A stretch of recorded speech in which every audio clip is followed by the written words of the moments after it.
Hello everyone, this is FantasyEsque and welcome back to The Sims 4 Vampire Amazon with the Salazar Coven. Before we begin, I want to say a very special welcome to my channel members. Thank you so much for your support. I appreciate it immensely. Things are looking very dire, even though you might not think so from the get-go. What's going on? Well, I said that we wouldn't really be jumping back into another episode of these guys unless something unexpected happened before the Royal Tournament and Series birthday. Lo and behold, something unexpected has actually happened! Sapphire, Lady Sapphire Covenrose, who we have only had for about four episodes, she is dying from old age, guys. She's dying! And I was expecting her to stick around for another month or two. I mean, Zora, her life bar was like full and sparkling for a good month, and she was still with us. Like, we were waiting for her to die, and she wasn't dying. With Sapphire, I thought we'd have a lot more time, but apparently that is not the case. So, anyways, while I was just playing off camera, she decided that she was going to stop playing chess. And, you know, out of curiosity, I haven't even gotten the notification yet, I think. Out of curiosity, I just hovered over the action that she had, which was lined up, and I was like, what action would have her icon on it? And it was the elderly Demise. So she is gonna get out of this chair, and then she's gonna double over and croak, guys. So I thought, you know what? Instead of screenshots, let's just go ahead and let's do an episode with this, because I really love Sapphire. I was not ready to see her go this quickly. And since we haven't had her for that long, I feel as though you guys would want to kind of see this as well. Because if she just died off camera, I feel like it would be like she wasn't even here. She came and she went before we had time to realize she was here kind of situation. So, without further ado, let's just dive right in. I'm sorry if I'm all over the place.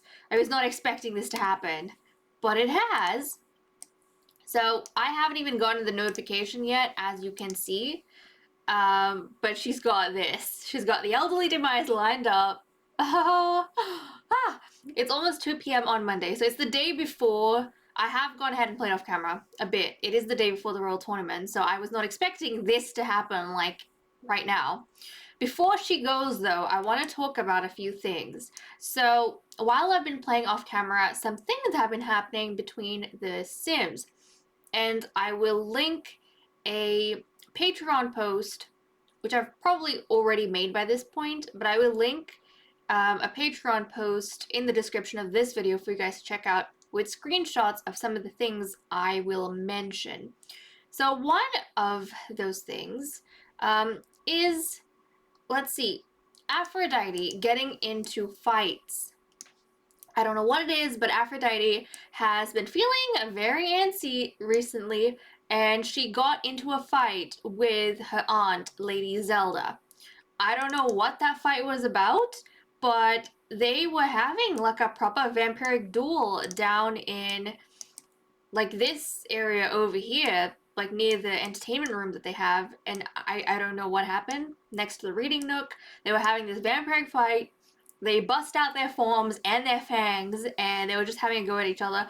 I don't remember who won, I don't remember if Aphrodite is the one who lost against Zelda or it's the other way around.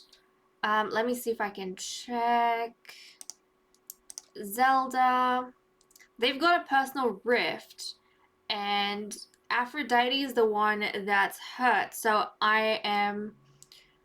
What does that mean, guys? Does that mean that Zelda's the one who initiated the fight? I'm not entirely sure what's going on here. I'm assuming the person who did not initiate the fight is the one that feels hurt, but I could be wrong. Regardless, they had that fight. Thankfully, their relationship isn't terrible. Like you can see, they've got a little bit of green here. It's not the best, not as good as it could be, but it is kind of, it's going down a bit. Now, the other person who Aphrodite had a fight with recently is Lady Sapphire. They absolutely despise each other at this point, and it's almost like Oriana and Isadora, except they haven't declared each other their enemies.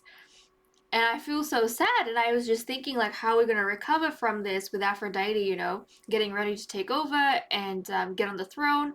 It's not going to be good for Sapphire if suddenly she goes ahead and she starts down this new generation, and she's not even on a good relationship. She's not on a good standing with the new queen. So I was a little bit worried, but now she's dying, so it's not as though we have to worry about that anyways. Okay, if we open the profile here, oh my goodness, my nose is so itchy. If we open the profile here, so Aphrodite is hurt by Sapphire, but then she's also furious at Sapphire. And this is kind of new. I haven't seen this before. Just the sight of Lady Sapphire gets on Aphrodite's nerves these days. Like, how dare Lady Sapphire show her face? So let me get to why that might be the case. Now, as we have discussed, Lady Sapphire has been trying to practice her magical skills, and she's not that good at it, especially because she's starting so late in life, you know, actively doing things here at the Coven. But she still has to go ahead and learn a bunch of skills because she has to do a bunch of things. Now, as part of that, she... Hold on a second, guys. Hold on a second. Okay, like I was saying, as part of that, she's been trying to experiment, learn skills, and then make as many potions as she has to keep the thirst of these vampires up. I mean, it's very demanding to have to do that and be the royal alchemist, especially if you're not that practiced. And with Sapphire, she doesn't have like a whole lot of talent points cost. So for example, the extra servings, she doesn't have that. So when Zora only had to make 2 batches of potions, Sapphire has to make 3. So, you know, having to do that on a daily basis kind of catches up on you. And you're going to have, especially at an early level such as hers, and an early rank, you're going to have certain issues. Sometimes the potions are going to backfire, and that's exactly what happened. She had a batch of potions that backfired, and she got this curse of repulsiveness. So she, you know, got like green skin, and she was looking hideous, and she had puddles of goo or whatever it was in places that she went. And so these vampires were getting really repulsed by seeing her, and I think that might be what ticked off Aphrodite, because we know Aphrodite has a very, very, like, I don't want to say she's short-tempered. She's not necessarily hot-headed, but she gets ticked off by the smallest things. She's high maintenance like that. So I think when she saw, you know, Lady Sapphire looking so hideous, she got annoyed. She gets annoyed very easily. She gets annoyed. So I think she got irritated, and that caused her to become furious with Sapphire. The other thing, I think Sapphire might have made another batch of potions, and then she got this curse of unwarranted hostility. So people are mean to her for no reason and want to start fights with it, and I think both of those things combined went ahead and pushed Aphrodite over the edge, and that makes me think that maybe Aphrodite's the one who initiated a fight with Sapphire. In that case, I don't know, I feel like Aphrodite's the one who initiated a fight with Zelda as well, but I can't remember. Let me see if I can track it down. Okay, here. Lady Sapphire is getting into her first fight. So I think, I mean, she's getting into the fight though. But based on that curse, I'm assuming that Aphrodite initiated the fight with her. So Aphrodite initiated that fight. Let's see if I can track down the last fight that we had as well. Come on. Okay, Aphrodite is getting into her first fight. So I think Zelda initiated that one. Now, I don't know why Zelda fought with Aphrodite, but there we go. We had something happen there. And then, as you saw, Sapphire got a butt. Actually, no, Sapphire won. Sapphire won that fight. And I think Zelda won the fight with Aphrodite. So there we go. We've been having a few things happening at the Coven. And I'm thinking that Sapphire came so late and, you know, she was trying to get things in order, but I think it's all catching up with the age and the curses and just the physical strain of getting into fights with vampires who are younger than you and more powerful than you. I think all of that is resulting in her elderly demise. So I'm going to hit this on play and we are going to see this go down. There we go. Got the notification. Lady Sapphire Covenrose has lived a long life, but her time has finally come. She is dying of old age. A beautiful, beautiful Sapphire is dying of old age. This makes me so sad.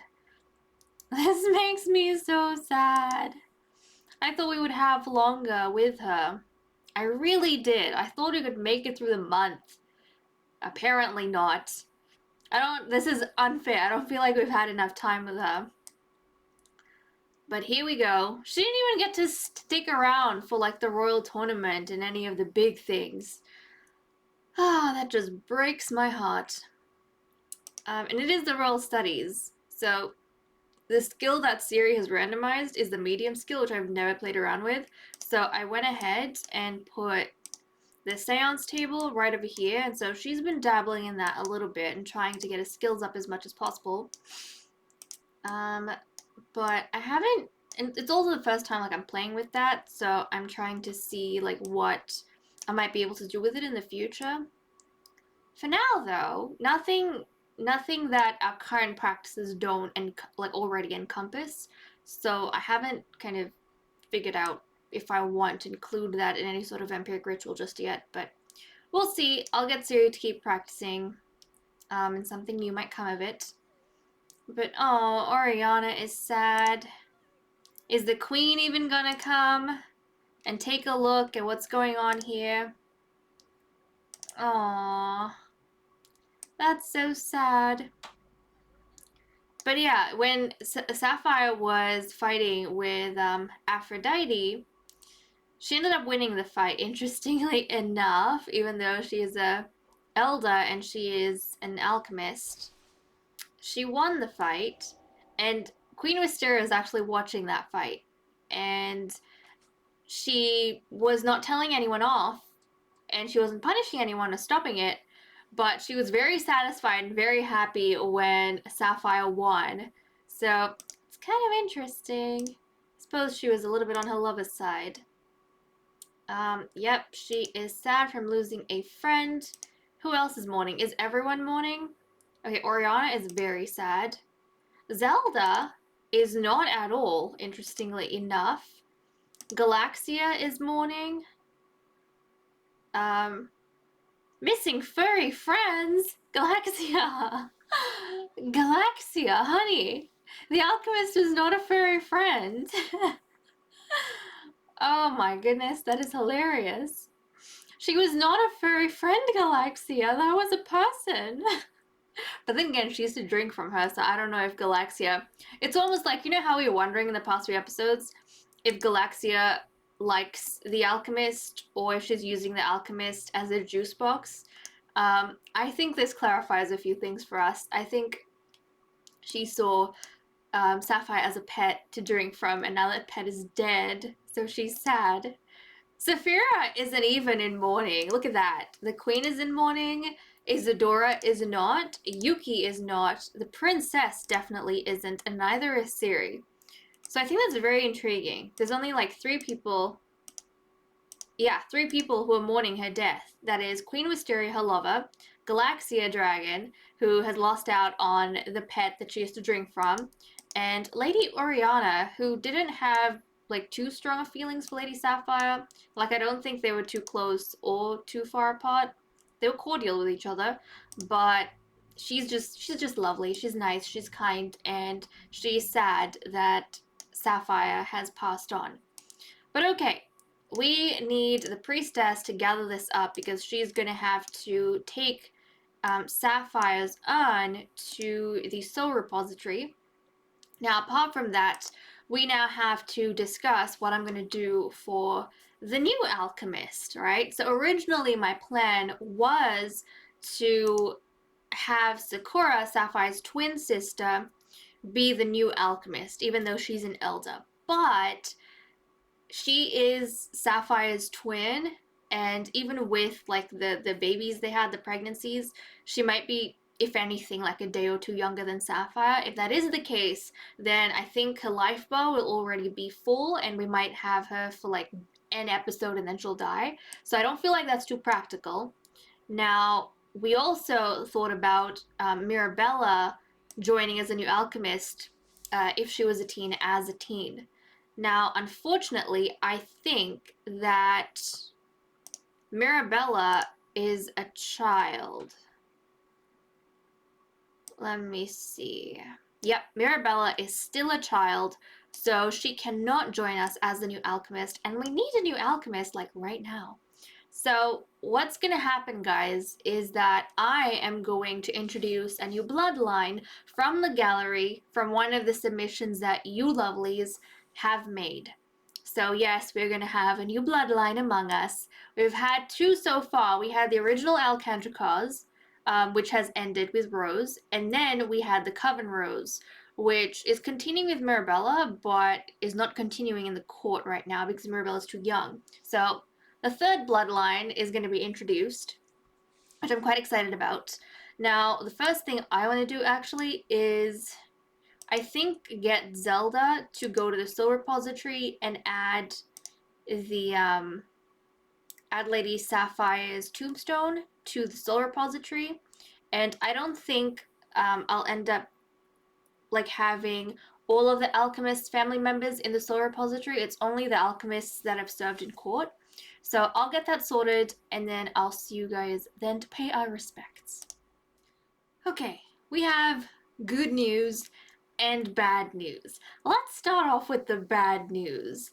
Now, Lady Zelda does not have this face because I'm making her stand outside in the sun, which she doesn't really like. No, she's making this face because the game reset everyone's inventories, where we had all of the last batch of potions that Lady Sapphire made, as well as Lady Sapphire's urn that was in Zelda's inventory. That means, guys, like the weird glitch that happened to us in the last Fire tribute, we lost the remnants of Sapphire. I cannot add her to the soul repository. She will not be remembered by future generations, which enrages me. But it is up to us to keep her and whatever little she managed to do in our hearts and minds. But there it is, guys. Now, I don't think we lost her in the family tree. She's still there, like all the other vampires whose tombstones and urns we have lost. But unfortunately, we don't have an urn that we can add to the soul repository, which is why we are not at the soul repository. Now, that is the bad news. The good news, we have a new spellcaster. We have a new alchemist on the block. So I scoured the gallery for submissions that you guys have sent me, and I saw this submission, Drop Dead Gorgeous. I had to get it. Now, it wasn't specifically for Vampire Amazon. Whoever tagged it, the person who uploaded it to the gallery did it under the channel hashtag, So I feel like I can use it for whatever series I want. But it was specifically for witches and nobles, but I'm not adding like Sims to my witches and nobles series. Actually, no. Was it that? Was it Royal Witch Kingdoms? It was something. It was one of those other witch series that I have that I'm not either doing or adding Sims to currently. So I have added it to Vampire Amazon. Flippin' gorgeous. Let me show you guys. So behind Zelda, we have our brand new Royal Spellcaster. Look at how lovely she is. Just look at that. She's got the sharp ears, she's got the glowing eyes. I flip and adore her. This is Lady Angel Velaryon by Aurora the King 15. So I will put the creator in the description, the creator's name, so you guys can find this sim in the gallery, as well as this sim's proper name, like how you spell it and everything. But let's just take a look at her. She is so pretty. My goodness. I love her. I love her especially because of how different she looks from all the other Sims. Like, I've been wanting a dark Sim somehow, either through natural birth, which I have tried pairing some of vampires up with males that are a bit darker, but nope. Nope. We don't have any variation. So I'm actually very excited for this sim. She looks gorgeous with a dark skin and dark hair. Also, I don't think we don't have too many sims with dark hair either. All of them are starting to get lighter and lighter. So, oh, she looks so pretty. I'm excited, guys. I'm so excited to have her with us. But this is Lady Angel Velaryon. So we are adding the Velaryon bloodline to our lineup of spellcasters in the Queendom, which has me so excited. I'm going to try and send Zelda back on inside since we can't really do much out here anyways. Also, I am going to, let's see, turn autonomy back on so everyone can go about their thing while we check out Lady Angel Velaryon. So, she is, let's have a look. She's ambitious, good, an art lover, and alluring as a result of this soulmate aspiration. Now, I'm hoping she's going to do well. For, you know, her story, I don't think there was one that came attached, but what I pictured as soon as I saw her traits and just her is that the place that she comes from is very cutthroat, but I feel like Lady Angel, I mean, it's in her name, I feel like she's so angelic and so good and kind to people that she's unwilling to take advantage of them. And because of that, she's always been passed off as mediocre in the place that she comes from, in her homeland, because everyone around her doesn't see the viciousness you need to actually succeed and go ahead. And that's been something that Angel's been battling for a long time, but she heard of Lady, not Melina, she heard of, oh geez, oh geez, who is our fabulous sim that, oh, that's right, she's not connected. Marigold, there we go. I can't believe I forgot her name for a second, but the beautiful Lady Marigold Covenrose, Sapphire's mother, who managed to not only survive in the vampire queendom, but she thrived and she became the most accomplished spellcaster ever to live. So I think Angel heard of that, and you know, Marigold didn't have to be terrible. She didn't have to be evil. She didn't have to step on other people to get to where she was at. She just focused on her own abilities, her own powers. She worked for it, and she got there, and she built a legacy for herself and her bloodline, which is continuing with, oh geez, not here. It's continuing with the young, where is she? Mirabella, who is currently a child. So I think that Angel, in knowing that, found this to be a very appealing place to live. And she's ambitious. She also wants to build a legacy. She wants to become a powerful alchemist, and she wants to do well, but she doesn't want to step on other people to do that. And she couldn't, be ambitious. She couldn't succeed in her homeland until she heard of Lady Marigold's legacy and the Salazar Empire. So she wrote a letter to the queen, and everything timed well with, Sapphire recently passing away, and she has been included in the coven as the new royal alchemist, and I'm very excited to see how she's going to adapt. I mean, I wonder what's going on. Like, she's just come here, and the very first person that she's met is Lady Isadora, who isn't the best. She is, like, the most evil person in the coven right now, and Angel is really good, so they might not entirely... I wonder, is anyone tense? Not yet. They're not tense, but good and evil, they typically don't go too well together. You'd also think that as a result of Angel being good, she might not get along well with the queen. We'll have to see how that turns out, but I think this is probably a decision that's been influenced by Oriana as well. Angel might not get along well with Queen Wisteria, but if she can hold out, then she might work really well with Aphrodite when she takes over as the new monarch, because we have like another episode or two left before we wrap up the season, and even though it's a bit of a stressful time for Lady Angel Velaryon to come in, I think she'll be able to do really, really well. But okay, I think that's a pretty good wrap up we have for, this shift suddenly in Royal Alchemists. But I want you guys to keep your eyes peeled for this evening, because I will be doing a makeover of Lady Angel. I wanted to include her coming into the coven in this episode because I wanted to show you guys like how she looks originally. I did not change anything on her at all. This is how she comes from the gallery. And honestly, even though she was for a different series, I saw her and I was sold. I was like, I want you in my coven, like right now, please. So there we go. This is how she looks. Now, obviously, like I always do, I never change the physical structure, the appearance of any of my Sims who are born or that I get from the gallery. If I'm using my Sims to breed from the gallery, I usually just give them glowing eyes and maybe sharp ears, but that's about it. I do not actually change their facial structures or their bodies.